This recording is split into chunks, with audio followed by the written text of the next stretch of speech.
5 buwan na si dating Pangulong Rodrigo Duterte sa ICC Detention Facility sa The Hague, Netherlands. Ngunit puno pa rin ng pag-asa ang mga Dabawenyo at lahat ng mga Duterte supporter na muli nilang makakapiling ang dating Pangulo. Ito ang kanilang hiling sa isinagawang 5 buwan isang sigaw Free Duterte Peace Rally sa Davao City. Narito ang buong ulat mula kay Vic Tahon. Bumuhos man ang malakas na ulan bago nagsimula ang 5 buwan isang sigaw Free Duterte Peace Rally, pero hindi nagpatinag ang mga Duterte supporter hanggang sa natapos ang nasabing pagtitipon. Kasama sila sa milyon-milyong Pilipino na patuloy na nananawagan para sa kalayaan ng dating Pangulong Rodrigo Roa Duterte na nananatili sa ICC Detention Facility sa The Hague simula pa noong Marso. Ilan sa mga taga-suporta, political vloggers, singers at artists ang nagtungo sa Coastal Road Bazaar area sa Davao City. Naniniwala sila na politika lamang at walang katotohanan ang mga paratang laban sa dating Pangulo.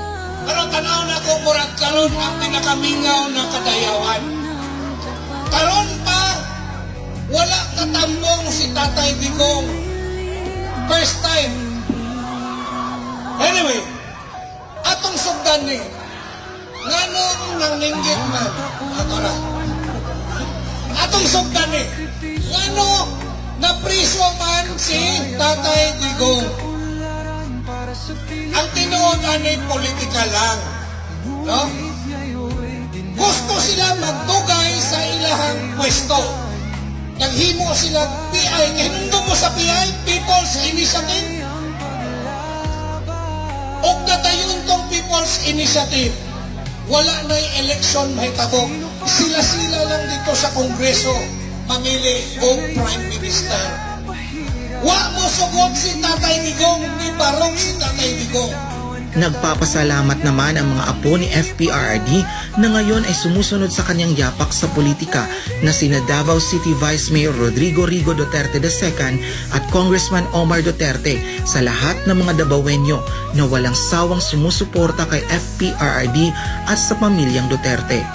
Personal po ni Anhid diri kay gusto na po personal magpasalamat sa inyo ha na naghatag og dugma og suporta o niya din maghatag po og oras para makaadto diri. Salamat jud kaayo.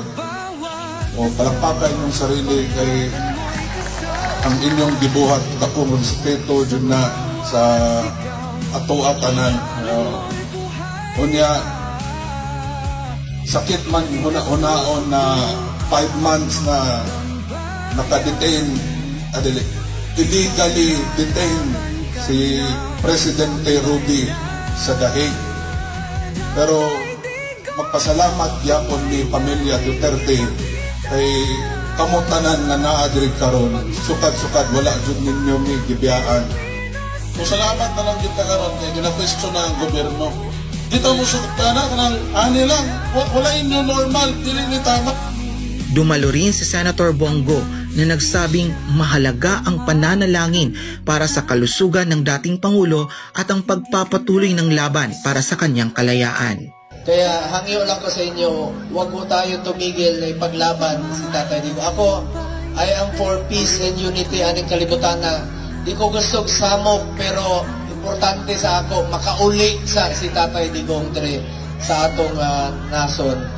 Bring Tatay Digong home. Hangyo ko sa inyo. Siya kita. Duterte! Duterte! Duterte! Duterte! Duterte! Duterte! Duterte! Isa sa mga tampok ng pagtitipon ang drone formation sa Himpapawid na nagpakita ng mukha ng dating Pangulo at ang mensaheng "We will never stop until he is home." Samantala nananatiling palaban ang defense team ni FPRRD matapos nitong muling hilingin ang kanyang interim release sa International Criminal Court nitong Martes, Agosto 19. Sa kabila ng 5 buwang pagkakadetine sa The Hague, matatag ang panawagan ng mga Duterte supporters, "Bring Tatay Digong home." Mula rito sa Davao City para sa Diyos at sa Pilipinas nating mahal, Vic Tahod, SMNI News.